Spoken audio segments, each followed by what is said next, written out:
పాదయాత్రలు చేసి బీసీల కోసం అలసిపోయినట్లున్నారు.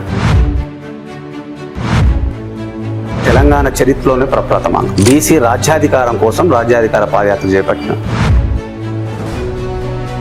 అసలు నిజంగా వర్కౌట్ అవుతుందా? జనాల లోపల బీసీ ఫీలింగ్ అనేది వెళ్తుందా? బీసీలో ఉందా బీసీ ఫీలింగ్ ఉందా, బీసీలు కలిసి ఉంటారా, అసలు బీసీ నినాదం ఎక్కడ ఉందా అనేది చెంప చెల్లు అనిపించేలాగా మన పాదయాత్ర కూడా జరిగింది.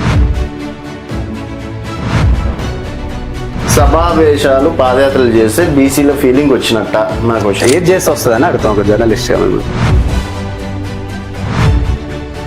ఓన్లీ బీసీలు అయితే 65% అన్న 42% ఏమన్నది ఇచ్చిరా? బీసీ సప్లాన్ అన్నం ఇచ్చిరా? ఎస్టీల బతుకులు మార్చమంటే మార్చిరా? అగ్రవర్ణ పేదల బతుకులు మార్చమంటే మార్చిరా?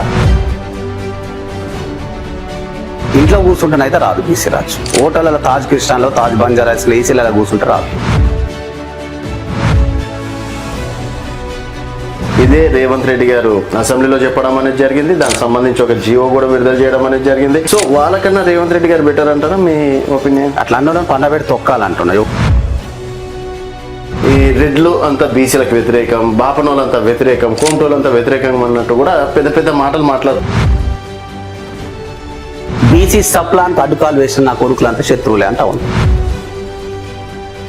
భారతీయ జనతా పార్టీ కూడా సీఎం అభ్యర్థిగా మేము బీసీలను ప్రకటిస్తున్నాం అన్నారు. ఓటేసినామా? అదే ఎందుకు ఓటేసినామన్నా ఎందుకు నమ్మలేదు? తెలియవచ్చు ఎందుకు నమ్మలేదంటే రిజర్వేషన్ చేసేది ఎవరంటే కేంద్రంలో ఉన్న బీజేపీ. రాజ్యాంగ సవరణ చేసి 9వ షెడ్యూల్ పెట్టాల్సిన బీజేపీ ఒక రిజర్వేషన్ లేకుండా బీసీ రాజ్యం ఇస్తారంటే ఎట్లా నమ్ముతున్నాం? ఈరోజు బీసీలను చూసుకుంటే 10 పార్టీలు అయిపోయినాయి. బీసీలో చూసుకుంటే 20 మంది లీడర్లు కనిపిస్తారు. బీసీలను చూసుకుంటే 40 మంది నాయకులు ఈరోజు తెల్ల బట్టలు కద్దరు బట్టలు వేసుకొని కనిపిస్తారు. ఒక మనిషి దీన్ని నమ్మాలి, ఎందుకు నమ్మాలి?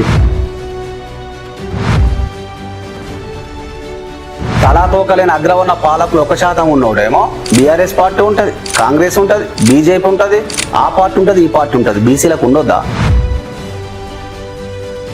మల్లన్న లాంటి వాళ్ళు ఒక రాజ్యాధికార సమితి అని చెప్పి మల్లన్న లాంటి వాళ్ళు అగ్రవర్ణ మోచేతి నీళ్ళు లాగే వాళ్ళు పార్టీలు పెడితే నమ్మరు అంటారు.